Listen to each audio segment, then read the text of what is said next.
Hello நண்பர்களே, அனைவருக்கும் வணக்கம். நம்ம இன்னைக்கு பார்க்க போற சம்பவத்தை பார்க்கறதுக்கு முன்னால உங்ககிட்ட ஒரு விஷயத்த சொல்லிடலாம் அப்படின்னு இருக்கிறேன். நம்மளுடைய புதிய அமானுஷ கதைகள் சேனலுக்கு வரக்கூடிய அனைத்து நபர்களுக்கும் என்னுடைய அன்பார்ந்த நன்றிகள். நம்மளுடைய புதிய அமானுஷ கதைகள் சேனலை நிறைய பேர் சப்ஸ்கிரைப் பண்ணாம வீடியோ பார்த்துட்டு இருக்கீங்க. தயவு செய்து சப்ஸ்கிரைப் பண்ணிக்கிட்டு வீடியோவும் பார்த்துருங்க. மறக்காம பெல் ஐகானை தட்டிருங்க. உங்க லைஃப்ல இத மாதிரியான அமானுஷ்ய சம்பவங்கள் ஏதாவது நடந்திருந்தா அதை என்னுடைய வாட்ஸ்அப் நம்பருக்கு ஒரு வாய்ஸ் நோட்டான் மற்றும் மெசேஜ் நீங்க அனுப்பலாம். என்னுடைய வாட்ஸ்அப் நம்பரை டிஸ்கிரிப்ஷன்லயும் கொடுத்துருக்கிறேன், இந்த டிஸ்பிளேலயும் தெரியும். கண்டிப்பா ஃபாலோ பண்ணிக்கிடுங்க. வாங்க நம்ம இன்னைக்குள்ள வீடியோக்குள்ளாடி போயிடலாம். கதை சொல்றேன் சார். அதுல உனக்கு கதை கேட்டு பழகிடுச்சு, எனக்கு கதை சொல்லியே பழகிடுச்சு. நான் கதை சொல்றேன், நீ கேளு. இந்த சம்பவத்துக்குள்ள போறதுக்கு முன்னாடி உங்ககிட்ட ஒரு விஷயத்த சொல்லிடலாம் அப்படின்னு இருக்கிறேன். அதாவது என்ன அப்படின்னா, நம்ம எப்பவும் பார்க்கறது மாதிரி ஒரு அழகான ஒரு டிப்ஸை தான் நான் உங்களுக்கு சொல்ல போறேன். அதாவது நிறைய பேர் எனக்கிட்ட கால் பண்ணியிருந்தாங்க. அதாவது வாட்ஸ்அப்ல கேட்டிருந்தாங்க, மற்ற மாதிரி கால் பண்ணி கேட்டிருந்தாங்க.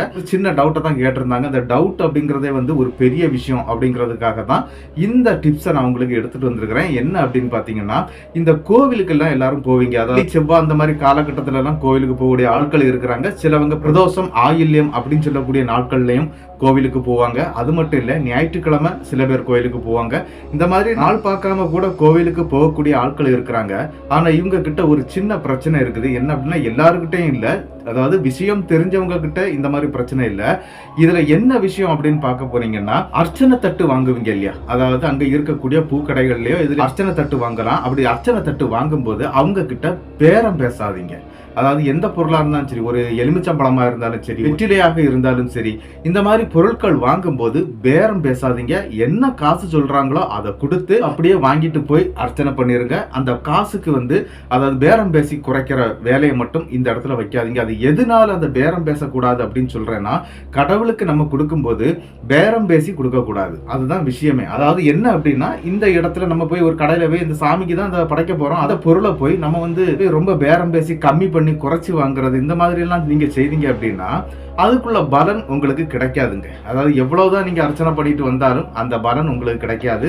இதுதான் உண்மை. அதாவது இந்த மாதிரி அர்ச்சனை சாதனங்கள் வாங்கும்போது, அதுவும் கோவிலுக்கு வாங்கும்போது, பூவா இருந்தாலும் சரி, ஒரு எலுமிச்சம்பழமா இருந்தாலும் சரி, வெற்றிலையாக இருக்கலாம், பழத்தட்டுகள் கூட நீங்க வாங்கலாம். இந்த மாதிரி பொருட்கள் வாங்கும்போது தயவு செய்து பேரம் பேசாம வாங்கி அந்த பொருளை ஆண்டவனுக்கு படைங்க. அவர் உங்களுக்கு 3 மடங்குக்கு மேலேயே கொடுப்பாரு. அதாவது நீங்க 1 மடங்கு செய்தீங்க அப்படின்னா அவர் 100 மடங்கு கொடுப்பாருங்க. அதுதான் உண்மை. அது நீங்க பேரம் பேசாதீங்க.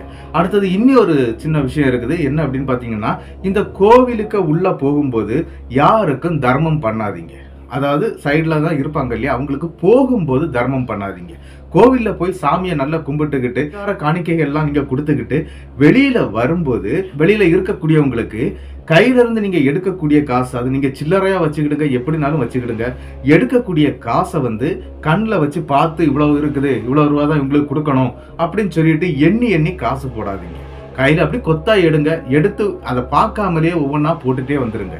அப்படி போட்டுட்டு வர்றதுனால நீங்க கொடுக்கக்கூடிய அந்த தர்மம் உங்களுடைய தலையை காக்கும் அப்படிங்கறதாங்க உண்மை. தர்மம் தலை காக்கும் அப்படின்னு சொல்லுவாங்க.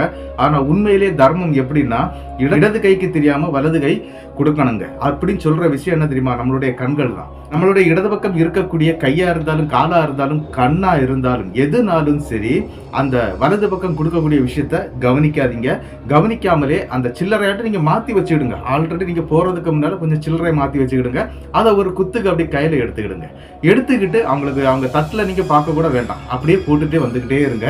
அதுதான் ஒரு நியாயமான தர்மம். தர்மம் செய்யும் போது இவங்களுக்கு இவ்வளவு தர்மம் செய்தேன் அப்படிங்கிற எண்ணம் உங்க மனசுல இருக்கக்கூடாது. அப்படி நீங்க தர்மம் பண்ணுனா நமக்கு தரக்கூடிய, அதாவது கடவுள் இருக்கிறார் இல்லையா, அவர் நமக்கு தர்மம் பண்ணும் போதும் நமக்கும் கையளவுக்கு மேலேயே அள்ளி கொடுப்பாரு. அதாவது என்னன்னா, அவரும் பார்க்காமலே உங்களுக்கு தர்மம் பண்ணுவாரு. அப்படி பண்ணக்கூடிய தர்மம் நோய் நொடியிலிருந்து நம்மளை வெளியே கொண்டு வரும். அது மட்டும் இல்ல, சுக பிரச்சனைகள் இருந்தா கூட தீர்ந்து போகுங்க. அந்த மாதிரியான தர்மத்தை பண்ணுங்க. அது உங்களுடைய லைஃப்ல ஒரு பெரிய மாற்றத்தையே உருவாக்கும். இருக்கும் அப்படிங்கிறதுக்காக தான் இந்த 2 டிப்ஸை நான் உங்களுக்கு சொல்லியிருக்கிறேன். இன்னைக்குள்ள டிப்ஸ் இதுதான். இதை தயவு செய்து கடைபிடிங்க. உங்க லைஃபுக்கு இது ஒரு நல்லதை செய்யும் அப்படின்னு சொல்லி வாங்க இன்னைக்குள்ள சம்பவத்தை நம்ம தெளிவா பார்த்துடலாம். இந்த சம்பவம் யாருக்கு நடந்திருக்கு அப்படின்னு பாத்தீங்கன்னா, கோயம்புத்தூரை சேர்ந்த கௌசல்யா அப்படிங்கிறவங்களுக்கு தான் இந்த சம்பவம் நடந்திருக்குது.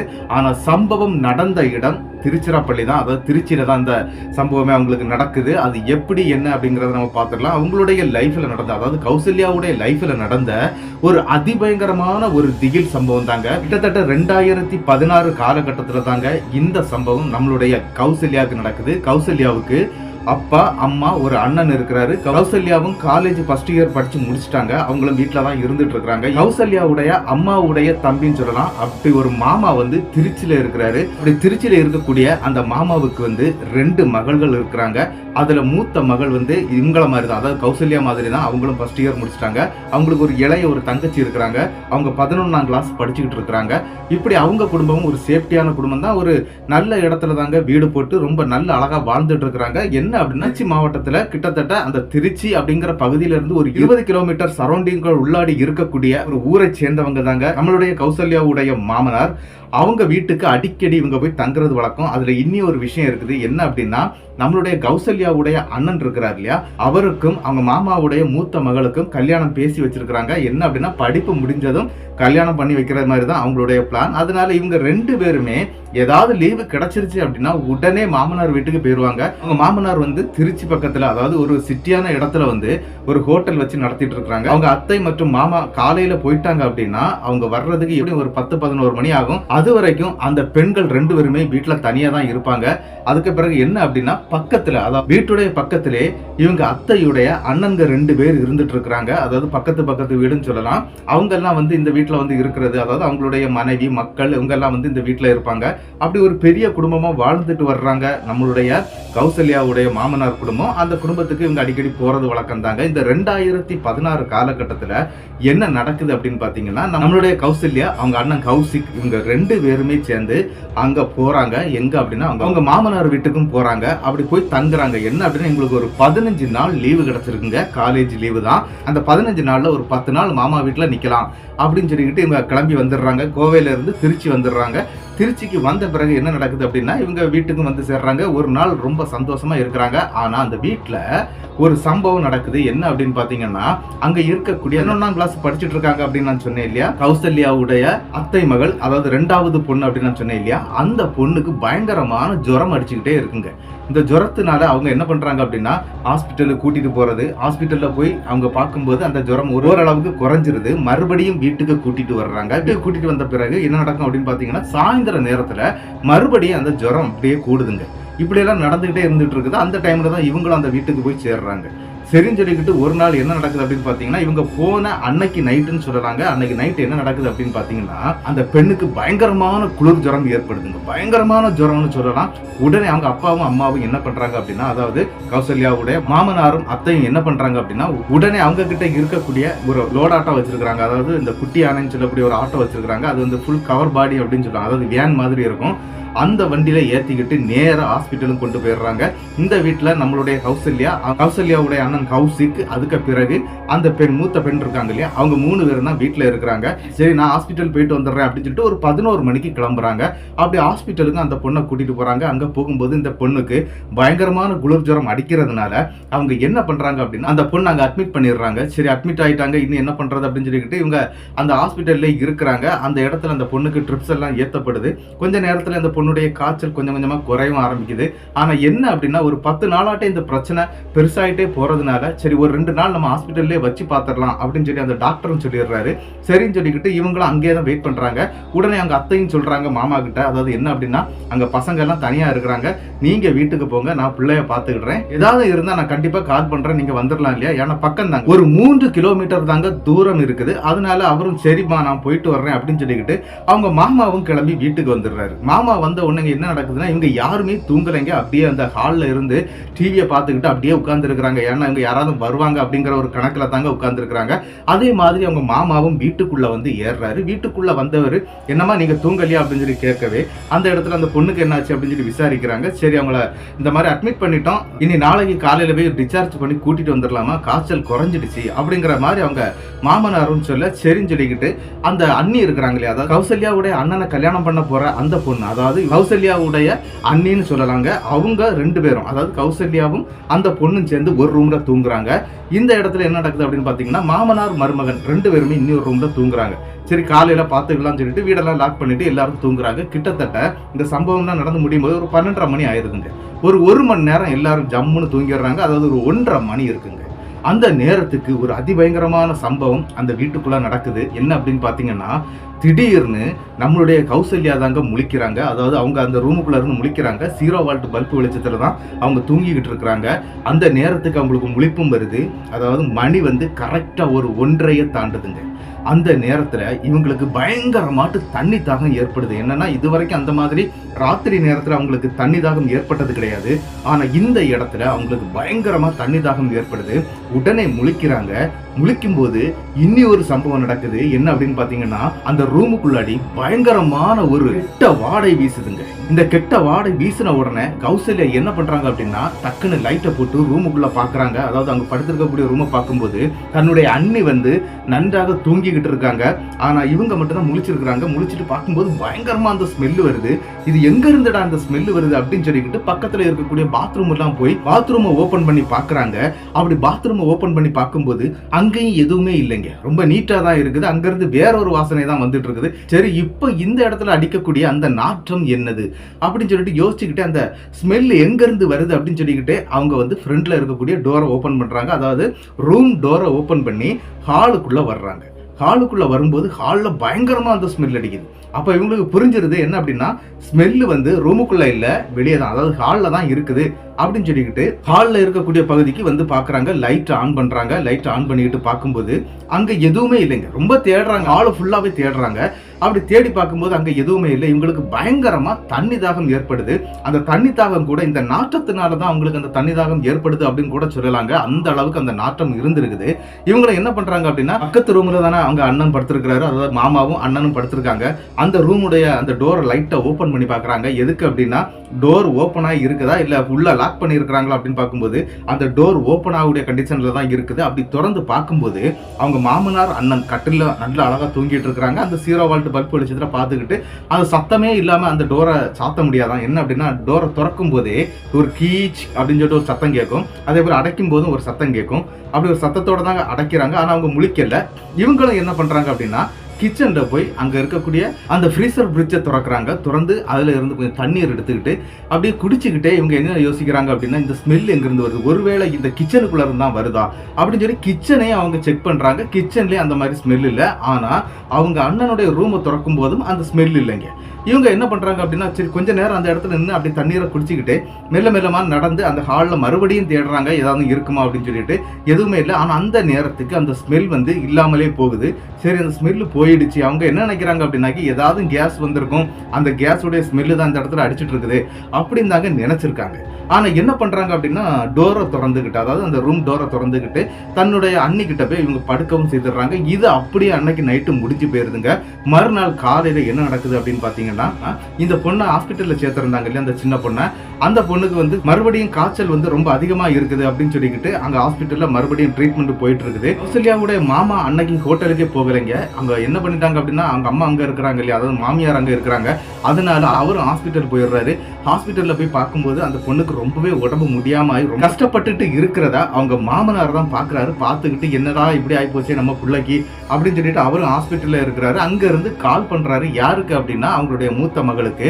அப்படி கால் பண்ணி விஷயத்த சொல்றாங்க. என்னன்னா மத்தியானம் சாப்பாடு வீட்டுல இருந்தாம கொண்டு போகணும், அம்மாவுக்கு கொடுக்கணும், அம்மா இங்கதான் இருக்கிறாங்க, தங்கச்சி இன்னும் உடல்நிலை சரியாகல, மறுபடியும் காய்ச்சல் அதிகப்பட்டு இருக்குது அப்படிங்கிறது மாதிரி எல்லாம் சொல்ல ஆரம்பிக்கிறாங்க. சரின்னு சொல்லிக்கிட்டு இவங்க சமைக்கக்கூடிய வேலையெல்லாம் பார்த்துட்டு இருக்கிறாங்க. காலையில எழும்பி நம்மளுடைய கௌசல்யாவும் சரி அவங்க அண்ணியும் சரி சமைக்க வைக்கக்கூடிய வேலையை பார்த்துட்டு இருக்காங்க.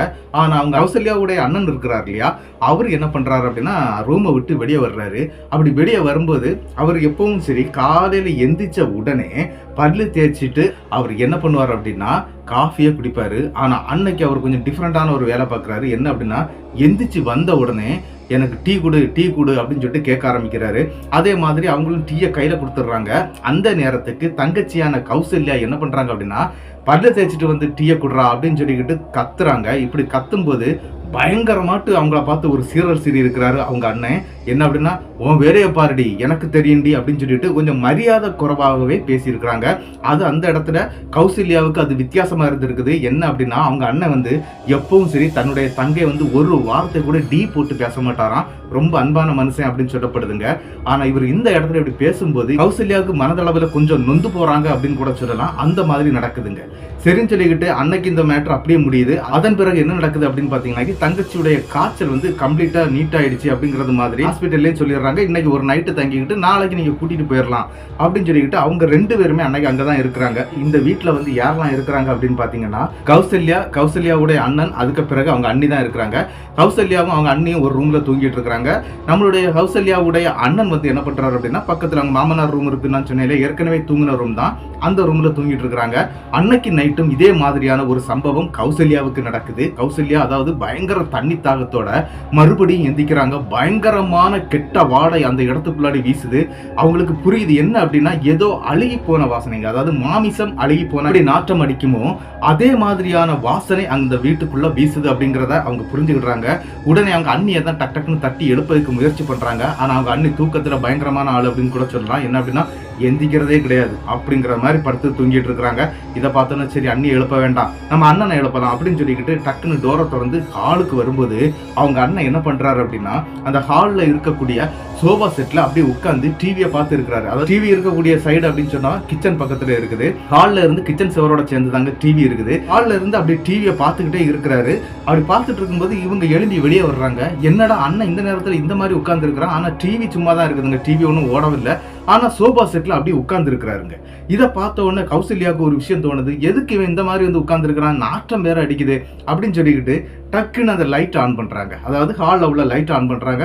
ஹாலில் உள்ள லைட் ஆன் பண்ணும்போது அவங்க பின்பக்கத்துல சுவிட்ச் போர்டு இருந்ததுனால அப்படி திரும்பி தாங்க ஆன் பண்றாங்க. திரும்பி ஆன் பண்ணிட்டு ரிட்டர்ன் பார்க்கும்போது அந்த இடத்துல யாருமே இல்லைங்க. கொஞ்சம் அரண்டு போறாங்க. என்ன அப்படின்னா இப்ப தானே உட்கார்ந்துருந்தான், அப்படியே போனனால என்ன கிராஸ் பண்ணி தான் அவன் போகணும், ஆனா இவன் எப்ப இங்க இருந்து இங்க போனான் அப்படின்னு சொல்லிக்கிட்டு அவங்க அண்ணனுடைய ரூமை வந்து அப்படி ஓபன் பண்ணி பாக்குறாங்க. அதான் ஒரு கீச்சின்னு ஒரு சத்தத்தோட தான் அந்த டோர் ஓபன் ஆகும் அப்படின்னு நான் சொன்னேன் இல்லையா, அந்த மாதிரி ஓபன் பண்ணி பார்க்கும்போது அண்ணன் நன்றாகவே தூங்கிட்டு இருக்கிறாரு. என்னடா இவன் தூங்கிட்டு இருக்கிறான், அப்ப இங்க இருந்தது யாரு அப்படின்னு சொல்லிக்கிட்டு அப்பந்தாங்க கௌசல்யாவுக்கு பயமே உண்டாகுது. ஆனா அந்த இடத்துல அந்த கெட்ட வாடை அப்படி வீசிக்கிட்டே தாங்க இருக்குது. இவங்க கிச்சனுக்கு போறாங்க, மறுபடியும் தண்ணீர் எடுக்கிறாங்க, தண்ணியை குடிக்கிறாங்க, குடிச்சுக்கிட்டு மறுபடியும் ஹாலுக்கு வர்றாங்க. ஹாலில் வந்து அவங்க மனசை விட்டு அந்த விஷயம் மாறவே இல்லை. என்னன்னா அண்ணன் உட்கார்ந்து இருந்தது அப்படியே அவங்க மனசுக்குள்ள நின்றுட்டு இருக்குது. இருந்தாலும் என்னடா செய்யறது, இது யாரா இருக்கும் என்னதா இருக்கும்னு சொல்லிக்கிட்டு மன பயத்தோடவே மறுபடியும் எங்க போறாங்க அப்படின்னா அவங்க அண்ணியுடைய ரூமுக்குள்ளாடி போறாங்க. அப்படி அண்ணியுடைய ரூமுக்குள்ள போன உடனே அண்ணியை எழுப்பலாம் அப்படின்னு நினைக்கும் போது அந்த இடத்துல அண்ணி எந்திக்கிறது மாதிரியே தெரியலங்க. பயங்கரமான தூக்கம் அந்த பெண். அதனால இவங்களை என்ன பண்றாங்க அப்படின்னா சரி எழுப்ப வேண்டாம், நம்ம பாட்டு நம்ம தூங்கிடலாம் அப்படின்னு சொல்லிட்டு டோரை லாக் பண்ணிட்டு அவங்களும் தூங்கவும் ஆரம்பிக்கிறாங்க. அப்படி தூங்கிட்டே இருக்கிறாங்க. ஒரு கிட்டத்தட்ட என்ன நடக்குது அப்படின்னா ஒரு 1.5 மணி நேரம் போயிருதுங்க. 1.5 மணி நேரத்துல திடீர்னு இவங்களுடைய ரூம் கதவு படபடான்னு தட்டக்கூடிய சத்தம் கேட்குதுங்க. என்னடா இது திடீர்னு கதவு தட்டக்கூடிய சத்தம் கேட்குது அப்படின்னு சொல்லிக்கிட்டு டோரை ஓபன் பண்ணிட்டு வெளியில வர்றாங்க. அதாவது ஹாலுக்கு வர்றாங்க. ஹாலுக்கு வரும்போது அங்க யாருமே இல்லைங்க.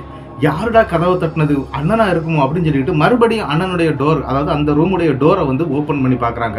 அப்படி பார்க்கும்போது அவங்க அண்ணன் தலைவலியா மூடிட்டு நல்லா தூங்கிட்டு இருக்கிறான். அப்புறம் யாரு கதவை தட்டினது அப்படின்னு சொல்லிக்கிட்டு அந்த கதவை ஓபன் பண்ணி வச்சுக்கிட்டே ஓடி வந்து அவங்க அண்ணியை எழுப்புறாங்க. அண்ணியை எழுப்புனா அண்ணி எழும்பவே இல்லை. அந்த இடத்துல இவங்களுக்கு என்ன செய்யணும்னே தெரியல. என்ன அப்படின்னா யாரா இருந்தாலும் நம்ம லைட்டா தட்டுனா எந்திரிச்சிருவாங்க. அதாவது பெண்கள்ல வந்து அந்த மாதிரி தான், லைட்டா தட்டுனாலே எந்திக்கக்கூடிய ஒரு ஜீவன் அது பொண்ணா தான் இருக்கும். அந்த மாதிரி பெண் இந்த மாதிரி தூங்கிட்டு இருக்கிறாங்களே அப்படின்னு சொல்லிட்டு மறுபடி தட்டுறாங்க. ஆனா அவங்க எந்திக்கவே இல்லைங்க. ஒரு கட்டத்துக்கு மேல இவங்களால பொறுக்க முடியல. இவங்க என்ன பண்றாங்க அப்படின்னா அங்க குடிக்கிறதுக்காக தண்ணி கொண்டு வச்சாங்க இல்லையா, அந்த தண்ணீர் எடுத்து டக்குனு முகத்துல தெளிச்சிடுறாங்க. அப்படி தெளிச்ச உடனே அவங்க வந்து கோரசா மூச்சு விடுவாங்க இல்லையா, அந்த மாதிரி ஆன்னு சொல்லிட்டு எந்திரிச்சிருக்கிறாங்க. எந்திரிச்ச உடனே கௌசல்யாவை பார்த்து நீ என்ன காப்பாத்திட்ட அப்படிங்கிறது மாதிரி சொல்றாங்க. இவங்களுக்கு எதுவுமே புரியல. என்னாச்சு அண்ணி அப்படின்னு சொல்லிட்டு விஷயத்த கேக்குறாங்க. அந்த நேரத்துல தான் அவங்க ஒரு விஷயத்த சொல்றாங்க. என்ன அப்படின்னா, அவங்க நெஞ்சுக்கு மேல யாரோ ஏறி இருந்து அவங்க கழுத்தை பிடிச்சு நெரிச்சதாட்டு அவங்க ஒரு சம்பவத்தை சொல்றாங்க. அந்த நேரத்துல தாண்டி நீ எனக்கு முகத்துல தண்ணீர் தெளிச்ச, நீ தண்ணீர் தெளிச்சதும் அது இங்க இருந்து போயிடுச்சு அப்படிங்கறது மாதிரி அவங்க அண்ணி சொல்றாங்க. உடனே அவங்க அண்ணி ஏற்கனவே பயந்து இருக்கிறதுனால இங்க நடந்த எந்த விஷயத்தையும் அண்ணி கிட்ட சொல்லலைங்க. எதுக்கடி என்ன எழுப்புன அப்படின்னு சொல்லிட்டு அவங்க கேட்கவும் செய்யறாங்க. என்ன அப்படின்னா, திடீர்னு ஒருத்தங்க எழுப்ப மாட்டாங்க இல்லையா, திடீர்னு எதுக்கடி என்ன எழுப்புன அப்படின்னு சொல்லிட்டு கேட்கும்போது இவங்க இந்த மாதிரி ஒரு சம்பவம் நடந்துச்சு அப்படிங்கிற விஷயத்தை இவங்க மறைச்சிடுறாங்க. மறைச்சுக்கிட்டு என்ன பண்றாங்க அப்படின்னா, இல்ல ஒரு மாதிரி துடிச்சுக்கிட்டே இருந்தோமா, அதை பார்த்து தான் நான் இப்படி எழும்புறேன் அப்படின்னு சொல்லிக்கிட்டு அந்த இடத்துல இந்த விஷயங்கள் அனைத்தையுமே சொல்லாம அப்படியே மறைச்சு விட்டுறாங்க. மறுநாள் காலையில விடியுதுங்க. விடிஞ்ச உடனே இவங்களுக்கு என்ன செய்யணும்னு தெரியல. என்ன அப்படின்னா, அண்ணனுடைய கேரக்டர் கொஞ்சம் கொஞ்சமா மாறி இருக்குது. அதே மாதிரி இன்னையும் வந்து அந்த கனவை பார்த்ததுல கொஞ்சம் வித்தியாசமா இருக்கிறதெல்லாம் வந்து அவங்க கவனிக்கிறாங்க. இங்க என்ன நடக்குது அப்படிங்கறதே இவங்களால புரிஞ்சுக்கிடவே முடியல. என்ன நடக்குது அப்படின்னு பாத்தீங்கன்னா, அன்னைக்கு அவங்க தங்கச்சிக்கு டிஸ்சார்ஜ் பண்ணி வீட்டுக்கும் கூட்டிட்டு வந்துடுறாங்க. சாயந்தர நேரம் ஒரு 3 மணி இருக்குங்க. அந்த நேரத்துக்கு அந்த தங்கச்சியை வீட்டுக்கும் கூட்டிட்டு வந்துடுறாங்க. வீட்டுக்கு கூட்டிட்டு வந்த உடனே நம்ம கௌசல்யா என்ன பண்றாங்க அப்படின்னா, அத்தையை கூட்டிட்டு போய் இந்த விஷயத்தை அப்படியே எடுத்து சொல்றாங்க. நேத்தைக்கு நைட் இப்படி நடந்துச்சு, அதுக்கு முந்தின நாள் நைட்டு இந்த மாதிரி நடந்துச்சு, என்னன்னே தெரியல அத்தை அப்படிங்கிற விஷயத்தை எடுத்து சொல்றாங்க. அவங்களும் இதை வந்து பெருசா எடுத்துக்கல. அப்படியெல்லாம் ஒண்ணு இருக்கிறதுக்கு வாய்ப்பு இல்லம்மா. நம்ம வீட்டுல வந்து, அதாவது என்னுடைய அப்பா அம்மா 2 பேரும் இறந்துட்டாங்க. அவங்களுடைய மையக்குழி அப்படின்னு சொல்லுவாங்க, அதாவது கல்லறை குழி. அந்த கல்லறை குழி வந்து அவங்க காம்பவுண்டுக்கு உள்ளதாங்க இருக்குது. அதனால தாத்தா பாட்டியுடைய ஆன்மா இங்கதான் இருக்கும், அவங்க நம்மளதான் காப்பாத்திட்டு இருப்பாங்க, அந்த மாதிரி எந்த பிரச்சனையும் வரதுக்கு வாய்ப்பு இல்லை அப்படிங்கறது மாதிரி எல்லாம் அந்த இடத்துல அவங்க அத்தையும் எடுத்து சொல்றாங்க. அது மட்டும் இல்லாம இன்னொரு விஷயம் என்ன அப்படின்னு பாத்தீங்கன்னா, இவங்க வீட்டுக்கு பின்னால ஒரு பெரிய தோட்டமே வச்சிருக்காங்க. வாழை, தென்னந்தோப்பு, அதன் பிறகு காய்கறி செடிகள்லாம் நிறைய வச்சிருக்காங்க. வீட்டுக்கு தேவையான சாதனங்கள் எடுக்கிறது மட்டும் இல்லைங்க, அவங்க ஹோட்டலுக்கு தேவையான சாதனம் வரைக்கும் அங்க இருந்தா பறிச்சுட்டு போய் ரெடி பண்ணி கொடுத்துருக்காங்க. அது என்ன அப்படின்னா, இந்த விஷமுள்ள சாதனங்கள் கொடுக்க கூடாது அப்படின்னு சொல்லிக்கிட்டு ஒரு நல்ல ஹோட்டலை நடத்திட்டு இருக்காங்க அப்படின்னு கூட சொல்லலாம். அந்த மாதிரி வெஜிடபிள் அவ்வளவுமே அங்க இருந்தா ரெடி பண்ணி கொண்டு போயிட்டு இருக்காங்க. அப்படிப்பட்ட ஒரு நபர்கள் தாங்க இவங்க.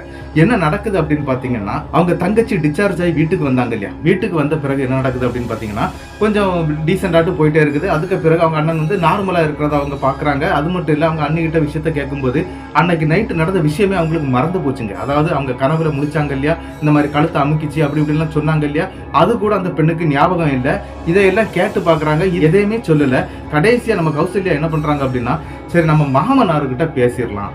ஏன் அப்படின்னா, இவங்க யாருமே இதை நம்பல, அதாவது நம்ப வேண்டிய ஆட்களே நம்பல. அப்ப நம்ம வந்து கண்டிப்பா மாமா கிட்ட தான் இந்த விஷயத்த பேசியே ஆகணும் அப்படிங்கிற ஒரு எண்ணத்துக்கும் நம்மளுடைய கௌசல்யா வந்துடுறாங்க. கௌசல்யா என்ன சொல்றாங்க அப்படின்னா, அவங்க மாமாவை கூட்டிட்டு போய் தனியா இந்த விஷயத்த சொல்றாங்க. மறுபடியும் என்ன அப்படின்னா, அங்க நடந்த அனைத்து சம்பவத்தையும் அப்படியே சொல்றாங்க. சொன்னாலும் அவங்க மாமாவும் அதை பெருசா எடுத்துக்கலைங்க. என்ன அப்படின்னா, அப்படி ஒண்ணு வர்றதுக்கு வாய்ப்பே கிடையாதுமா அப்படிங்கிற மாதிரி அவரும் சொல்லிடுறாரு. என்ன அப்படின்னா, அந்த நபருக்கு வந்து இந்த பேய் பிசாசுக்கு மேல எந்த நம்பிக்கையும் கிடையாதுங்க. அவர் அப்படிப்பட்ட ஒரு கேரக்டர் தான். அதனால அவர் இதெல்லாம் உலகத்துல இருக்குன்னா அதெல்லாம் பெரிய அதிசயமா அப்படி இப்படின்னு சொல்லிக்கிட்டு அவர் அப்படியே அந்த பேச்சை அப்படி தட்டி கழிக்கிறாருங்க. சரின்னு சொல்லிக்கிட்டு இவங்களும் விட்டுறாங்க. அன்னைக்கு எல்லாருமே வீட்டில தான் இருந்துட்டு இருக்கிறாங்க. கிட்டத்தட்ட நள்ளிரவு ஒரு 1:30 மணி இருக்குங்க. அந்த நேரத்துக்கு மறுபடியும் நம்மளுடைய கௌசல்யாவுக்கு தண்ணி தாகம் ஏற்படுது. அதாவது அதே பேட் ஸ்மெல் அடிக்குது. அவங்களும் என்ன பண்றாங்க அப்படின்னா, வேக வேகமா வந்து டோரை ஓபன் பண்ணிக்கிட்டு கரெக்டா அவங்க வரும்போதே ஒரு விஷயத்த பண்றாங்க. என்ன அப்படின்னா, அவங்க கையில இருக்கக்கூடிய மொபைல் வந்து ஒரு டச் மொபைல் தாங்க. அந்த மொபைல் அவங்க கையில எடுத்துட்டு வர்றாங்க. எடுத்துட்டு அதை வீடியோ கவரேஜ் பண்ணிக்கிட்டே வந்துட்டு இருக்காங்க. எங்க அப்படின்னா, அந்த ஹாலை நோக்கி வர்றாங்க. ஏன்னா அன்னைக்கு இருந்த மாதிரி அண்ணன் உட்கார்ந்து இருக்கிறானா இல்லையா அப்படின்ட்டு பாக்குறதுக்காக தான் அவங்க அந்த வீடியோ கவரேஜை எடுத்துட்டு வந்துட்டு இருக்காங்க. அப்படி வரும்போது உண்மையிலே சோபா செட்ல அவங்க அண்ணன் உட்கார்ந்துட்டு இருக்கிறாங்க. அரண்டு போறாங்க. என்ன அப்படின்னா, கௌசல்யா தங்கி இருக்கக்கூடிய ரூம்ல அவங்க அத்தை, அவங்க இளைய மகள், மூத்த மகள், அதுக்கு பிறகு கௌசல்யா, இவங்க 4 பேருமே ஒரே ரூம்ல தான் இருக்கிறாங்க. அந்த ரூம்ல மாமா மற்றும் கௌசல்யாவுடைய அண்ணங்க, இவங்க 2 பேருமே தூங்கிட்டு இருக்காங்க. அப்ப இங்க இருக்கிறது யார் அப்படிங்கிறதுக்காக இவங்க என்ன பண்றாங்க அப்படின்னா, அந்த கவரேஜ் பண்ணிட்டே வர்றாங்க, வீடியோ கவரேஜ் பண்ணிட்டு வர்றாங்க. அப்படி வரும்போது அந்த உருவம் கரெக்டா பதிவாகுதுங்க அந்த மொபைல்ல. அப்படி பதிவான உடனே அதை அப்படியே எடுத்துக்கிட்டு டக்குன்னு ரிவர்ஸ்ல போய் அந்த டோரை லாக் பண்ணிடுறாங்க. ஏன்னா அந்த இடமே பயங்கரமான ஸ்மெல் அடிக்குது. உடனே போய் எல்லாரையும் எழுப்புறாங்க. யார் அப்படின்னா, அவங்க அத்தை எழுப்புறாங்க. அத்தை எழும்பல்ல. அவங்க அண்ணியை எழுப்புறாங்க. அவங்க அண்ணி எழும்பல்ல.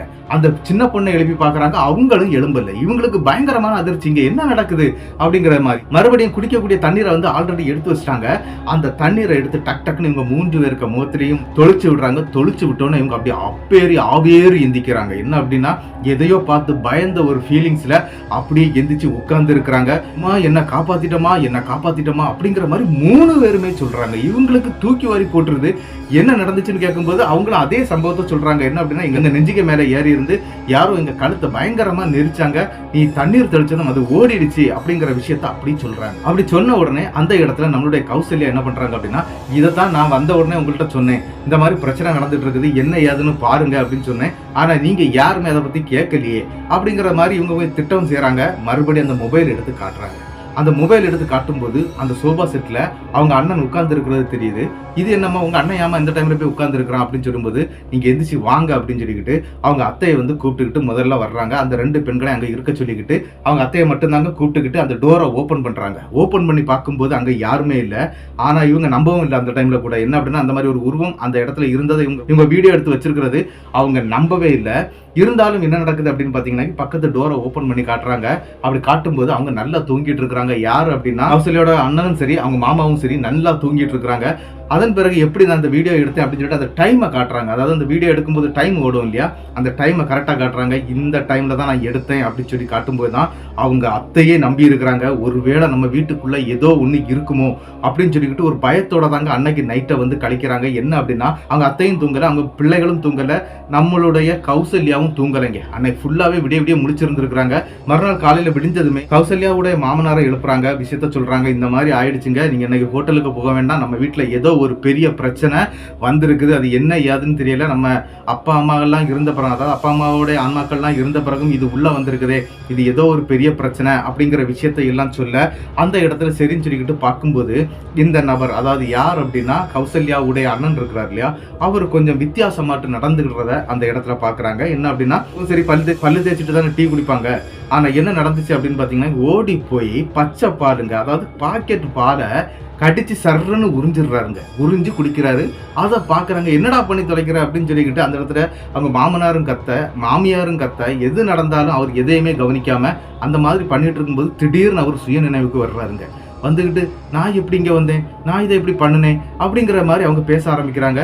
என்னடா நடக்குதுன்னு உனக்கு தெரியுமாடா அப்படி இப்படின்னு சொல்லிட்டு அவங்களும் கத்துறாங்க. இவங்க ஒரு விஷயத்த மட்டும் கரெக்டாக பண்ணிடலாம் அப்படின்னு சொல்லிட்டு ஒரு பிளானும் பண்ணிடுறாங்க. என்ன அப்படின்னா அவங்க ஊர்ல வந்து பக்கத்திலே வந்து கருப்பசாமி கோயில் இருக்குங்க, கருப்பண்ணசாமி கோயில் இருக்குது. அந்த கோயிலுக்கு நம்ம டக்குன்னு போயிடலாம், காலையில விடிஞ்சதுமே நம்ம போயிடலாம் அப்படின்னு சொல்லிக்கிட்டு இவங்க பிளான் பண்ணிட்டாங்க ஆல்ரெடி. அதனால கரெக்டா இவங்க எல்லாருமே குளிக்கிறாங்க. ஆனா அந்த காய்ச்சலா இருக்கக்கூடிய பெண்ணுக்கு வந்து குளிக்க முடியல. அதனால அந்த பொண்ணை வந்து என்ன பண்றாங்க அப்படின்னா உடல் கழுக வச்சு கூட்டிட்டும் போயிடுறாங்க. நேரா அந்த கருப்பண்ணசாமி கோயிலுக்கு போறாங்க. ஆனா அங்க போகும்போது அந்த கோவிலுடைய பூசாரி இருக்கிறாரு, அவர்கிட்ட விஷயத்த சொல்றாங்க. இந்த மாதிரி என்னுடைய வீட்டுல வந்து இந்த பிரச்சனைகள்லாம் நடந்துட்டு இருக்குது, இது எதனால எங்க இருந்து வந்திருக்குது என்னதுன்னு எங்களுக்கு தெரியல, ஏதாவது பண்ணுங்க சாமி அப்படின்னு சொன்னோன்னா அவர் என்ன பண்றாரு அப்படின்னா ஒரு எலுமிச்சம்பழம், ஒரு தேங்காய், அதுக்கு பிறகு கொஞ்சம் திருநூறையும் கையில கொடுத்து விடுறாரு. என்ன பண்ண சொல்றாரு அப்படின்னா உங்க பூஜை அறையில இந்த 2 பொருளையும் வச்சிருங்க, திருநூறை நீங்க போட்டுக்கிடுங்க, இந்த மாதிரி ஏதாவது பிரச்சனை இருந்தா அது ஓடி போயிடும் அப்படிங்கிற மாதிரி அவர் கொடுத்து விட்டுறாருங்க. இவங்களும் மறுபடியும் வீட்டுக்கு வந்துடுறாங்க. வீட்டுக்கு வந்த பிறகு அந்த பூசாரி சொன்னது மாதிரியே இவங்க திருநூறுலாம் போட்டுக்கிட்டு இன்னைக்கு நைட்டும் தூங்க ஆரம்பிக்கிறாங்க. ஆனா என்ன நடந்துச்சு அப்படின்னு பாத்தீங்கன்னா கிட்டத்தட்ட நள்ளிரவு ஒரு 1:30 மணி இருக்குங்க. அந்த 1:30 மணி சமயத்துல திடீர்னு அந்த இடத்துல நம்மளுடைய கௌசல்யா முழிக்கிறாங்க. முழிக்கும் போது அந்த மாதிரியான எந்த கெட்ட ஸ்மெல்லும் இல்ல. கௌசல்யாவுக்கு மனதளவில் ஒரு விஷயம் புரியுது, அந்த ஆன்மா, அதாவது அது ஏதோ ஒண்ணு இருந்தது இல்லையா, அது இந்த வீட்டை விட்டு போயிடுச்சு, அதனாலதான் அந்த ஸ்மெல்லு வரல, நம்ம 2-3 நாள் தொடுத்து 1:30 மணிக்கு முழிச்சதுனால நமக்கு முழிப்பு வந்திருக்குது அப்படின்னு சொல்லிக்கிட்டு அவங்களுக்கு தண்ணி தாகவும் இல்லை. உடனே இவங்க எதுக்கு நம்ம எந்திரிச்சு போய் பார்க்கலாம் அப்படின்னு சொல்லிட்டு இவங்களுக்கு ஒரு சின்ன நப்பாசை இருக்குது, அதாவது வீடியோ எடுக்கலாம் அப்படின்னு சொல்லிட்டு அதே மாதிரி வீடியோ எடுக்கிறதுக்காக அந்த மொபைல்ல வந்து வீடியோவை செட் பண்ணிக்கிட்டு அவங்க அங்கிருந்து அழகா போய் என்ன பண்றாங்க அப்படின்னா அந்த ரூம் கதவை அப்படி ஓபன் பண்றாங்க. ஓபன் பண்ணி பார்க்கும்போது அந்த ஹால்ல இருக்கக்கூடிய டோர், அதாவது மின் சைட்ல இருக்கக்கூடிய டோர் ஓப்பனா இருக்குங்க. இது என்னடா டோர் ஓப்பனா இருக்குது, கதவை பூட்டாம தூங்கிட்டாங்களோ இவங்க எல்லாரும் அப்படின்னு சொல்லிக்கிட்டு மறுபடியும் என்ன பண்றாங்க அப்படின்னா டோரை போய் லாக் பண்றாங்க.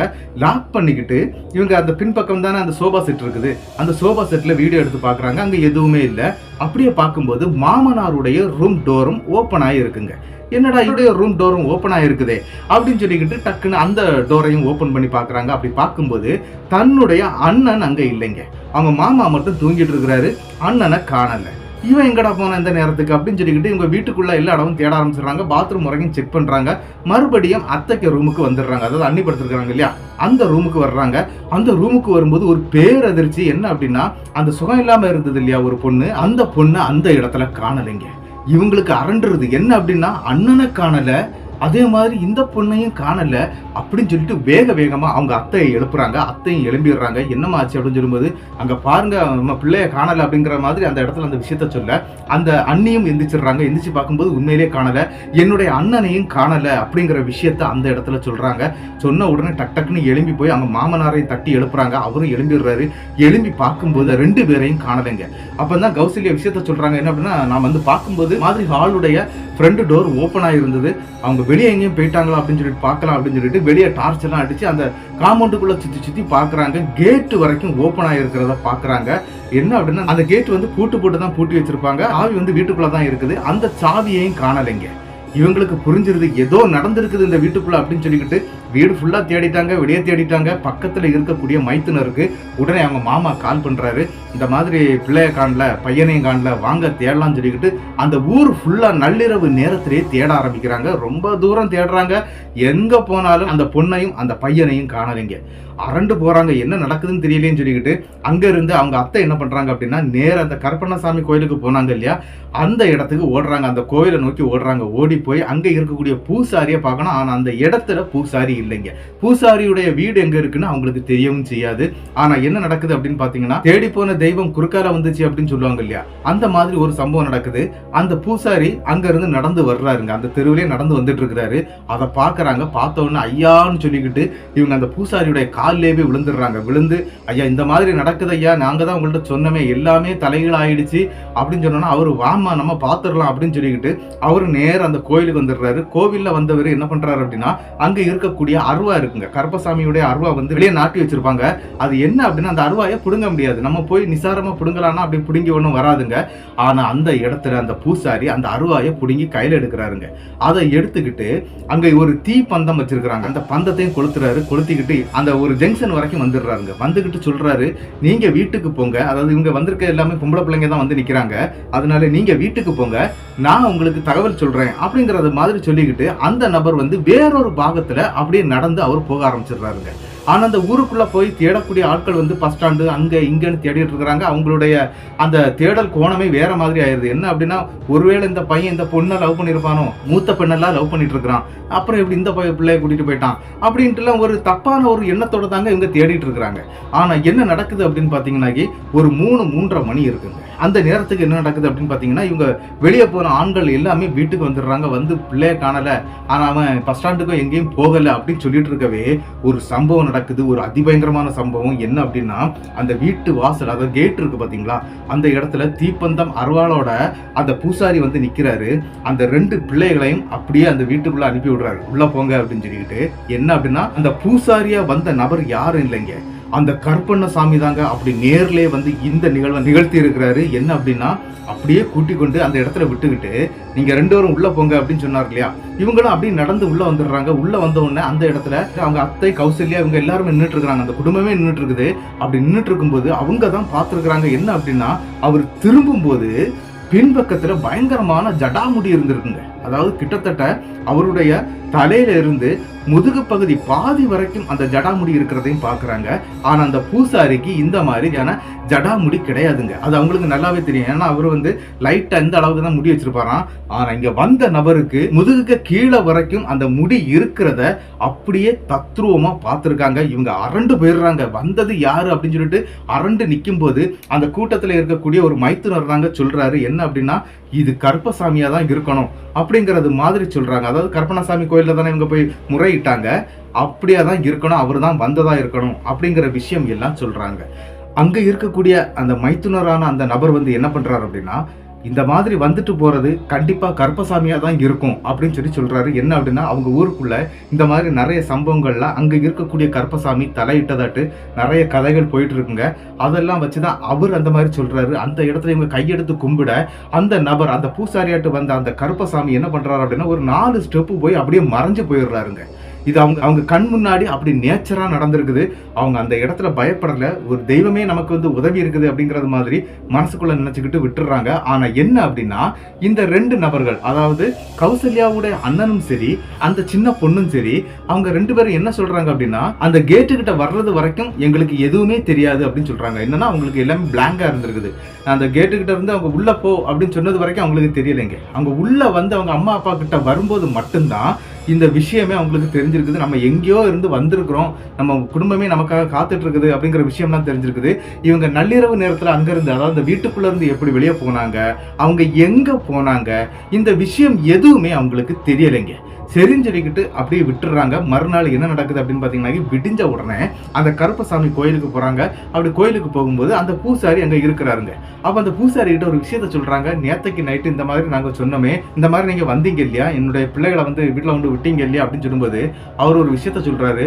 எம்மா, நேத்தைக்கு நைட்லாம் நான் இங்க கிடையவே கிடையாது, நான் வெளியூர் போயிருந்தேன், நேத்தைக்கு நான் இங்க இல்லவே இல்லை, இந்த சாமிக்கு கூட நான் பூஜை வைக்கலாமா அப்படிங்கிற விஷயத்த சொல்றாரு. அதுக்கு பிறகுதான் அங்க நடந்த விஷயத்தையும் அவர் கேட்டுக்கிறாரு. அப்ப உண்மையிலே இங்க இருந்து வந்தது அந்த கருப்பண்ண சாமி தாமா அப்படிங்கறது மாதிரி அந்த பூசாரி சொல்ல, அவங்க உடம்பெல்லாம் புல்லரிச்சிருக்குங்க. அந்த டைம்ல எல்லாம் பயங்கரமா புல்லரிப்பு ஏற்பட்டிருக்குது. இருந்தாலும் அந்த இடத்துல அந்த பூசாரி என்ன சொல்றாரு அப்படின்னா, அவருடைய வேலை காவல் தெய்வம், அவர் காக்க வேண்டிய விஷயத்த காத்துட்டாரு. ஆனா உங்க வீட்டுக்கு வந்திருக்கிறது என்னது ஏது அப்படிங்கிறது வந்து யாருக்கும் தெரியல. அதனால தயவு செய்து நான் சொல்லக்கூடிய ஆளை போய் நீங்க பாருங்க, அவரை பார்த்தீங்கன்னா இதுக்கான விடைகள் அனைத்தையுமே சொல்லுவாரு அப்படின்னு சொல்லிக்கிட்டு ஒரு மாந்திரிகருடைய போன் நம்பரை கையில கொடுக்குறாருங்க. அந்த போன் நம்பரை வாங்கிக்கிட்டு அவங்க கால் பண்றாங்க. அப்படி கால் பண்ணும்போது என்ன நடக்குது அப்படின்னா, அந்த மாந்திரிகரும் அந்த போனை அட்டன் பண்றாரு.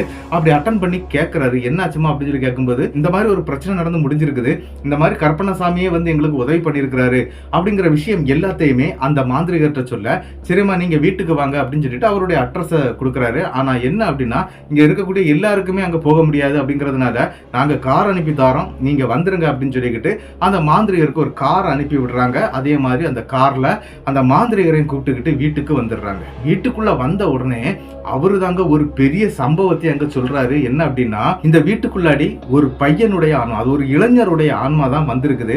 அது எப்படி வந்திருக்குது, எங்க இருந்து வந்திருக்குது அப்படிங்கிற விஷயத்தெல்லாம் அவர் சொல்ல ஆரம்பிக்கிறாரு. இந்த பெண், அதாவது கடைசியா இருக்கக்கூடிய அந்த சின்ன பெண் இருக்கிறாங்க இல்லையா, அவங்க 11ஆம் கிளாஸ் படிச்சுட்டு இருக்காங்க. அந்த டைம்ல அந்த ஸ்கூல்ல இருந்து எஜுகேஷன் ட்ரிப்னு சொல்லிக்கிட்டு ஒரு ஸ்டடி டூருக்கு வேண்டி கூட்டிட்டு போயிருக்கிறாங்க. அப்படி போன இடத்துல என்ன நடந்திருக்கு அப்படின்னு பாத்தீங்கன்னா, இந்த இடங்களை வந்து சுத்தம் செய்யறது, குப்பை கூளங்களை ஒதுக்குறது, இந்த மாதிரியான விஷயங்கள்லாம் அவங்க பண்ணியிருக்கிறாங்க. அதுவும் அந்த ஊர்ல இருந்து கிட்டத்தட்ட ஒரு 8 கிலோமீட்டர் தாண்டி ஒரு இடத்துக்கு தாங்க போயிருக்கிறாங்க. அப்படி போன இடத்துல இந்த மாதிரி வேலையெல்லாம் பார்த்துருக்காங்க. அப்படி பார்த்துட்டு இருக்கும்போது ஒரு சம்பவம் நடந்திருக்குது. என்ன அப்படின்னு பாத்தீங்கன்னா, இந்த இளைய பெண் இருக்காங்க இல்லையா, இவங்க அங்க 2-3 கல்லறைகள் இருக்குங்க. அவங்க கிளீன் பண்ணக்கூடிய இடத்துல இருந்து ஒரு 20-25 அடி தூரத்துல இருக்குதுங்க. அந்த கல்லறையும் இவங்க கிளீன் பண்ணிடலாம் அப்படின்னு சொல்லிட்டு பாக்குறாங்க. என்ன அப்படின்னு, அந்த இடம் அவ்வளவு குப்பையா இருக்குது, அதனால யாருமே போகலைங்க. இந்த பெண் மட்டும் தாங்க போய் அந்த கல்லறையை வந்து கிளீன் பண்ணியிருக்கிறாங்க.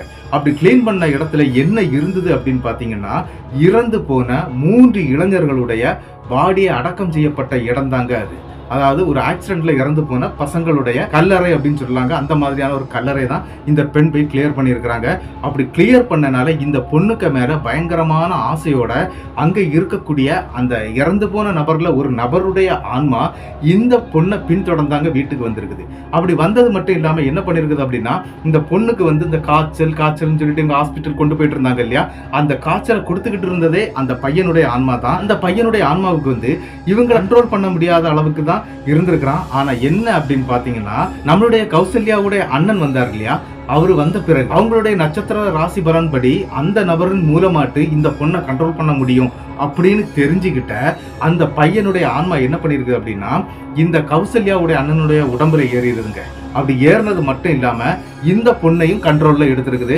அப்படிதான் இவங்க ஒரு தடவை அந்த கருப்பண்ணசாமி கோயிலுக்கு போயிட்டு வந்து தேங்காய் எலுமிச்சம்பழம்லாம் வீட்டுல கொண்டு வச்சாங்க இல்லையா, அதுக்கு மேல அங்க இருக்க முடியாது அப்படின்னு தெரிஞ்சுக்கிட்ட அந்த இளைஞருடைய ஆன்மா என்ன பண்ணுது அப்படின்னா, இவங்க 2 பேரையும் நள்ளிரவு நேரத்துல அவங்க இருக்கக்கூடிய இடத்துக்கு கொண்டு போகிறீங்க, அந்த ஊர்ல இருக்கக்கூடிய சுடுகாட்டுக்கு கொண்டு போயிருக்குது. அப்படி கொண்டு போன இடத்துல அவங்கள வந்து தப்பா நடக்க வைக்கிறதுக்கான எல்லா முடிவும் அது எடுத்திருக்குது.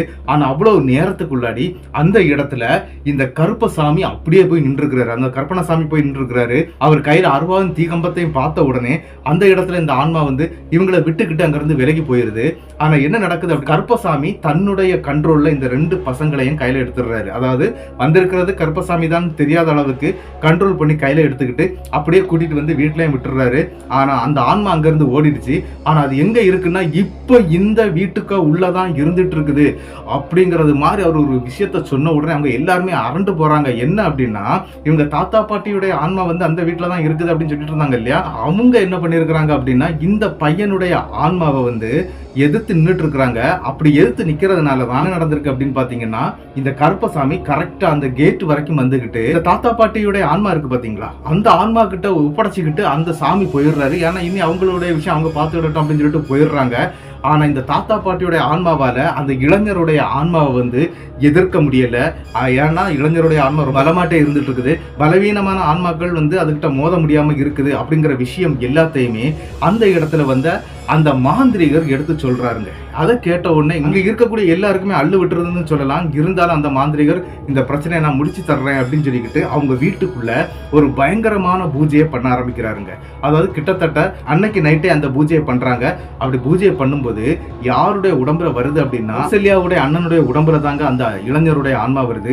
அப்படி வந்து பயங்கரமா கர்ச்சிச்சுட்டே இருக்குது. இவங்க 2 பேரையும் கொன்னு நான் என் கூட கூட்டிட்டு போயிருவேன் அப்படிங்கறது மாதிரி எல்லாம் சொல்ல ஆரம்பிக்குதுங்க. ஆனா அந்த மாந்திரிகர் வந்து நீ ஏன் செத்த, எப்படி செத்த, எதுக்காக செத்த அப்படிங்கறது மாதிரி கேள்வி கேட்க அப்பந்தாங்க அது அதனுடைய லைஃப்ல நடந்த ஒரு சில விஷயங்கள் எல்லாம் சொல்ல ஆரம்பிச்சிருக்குது. என்ன அப்படின்னா இந்த 3 பேருமே எப்படி இறந்திருக்கிறாங்க அப்படிங்கிற விஷயத்த சொல்ல ஆரம்பிக்குதுங்க. என்ன அப்படின்னு பாத்தீங்கன்னா, இவங்க பைக் ஓட்டதுல பயங்கரமான வில்லர்கள் அப்படின்னு சொல்லலாம். அந்த பைக் வந்து ரேஸ் பண்ணி தூக்கிட்டு தான் போறது, ரோட்ல வந்து பைக் ரேஸ் நடத்ததுல பயங்கரமான ஆட்கள் அப்படின்னு சொல்லலாம். அந்த மாதிரி தாங்க இவங்க ரேஸ் எல்லாம் பண்ணி நிறைய பிரைஸ் எல்லாம் வாங்கியிருக்கிறாங்க. அதாவது அவங்களுக்குள்ளாடியே இந்த பந்தயம் கட்டி பண்ணுவாங்க இல்லையா, அந்த மாதிரி எல்லாம் பண்ணிட்டு இருந்திருக்கிறாங்க.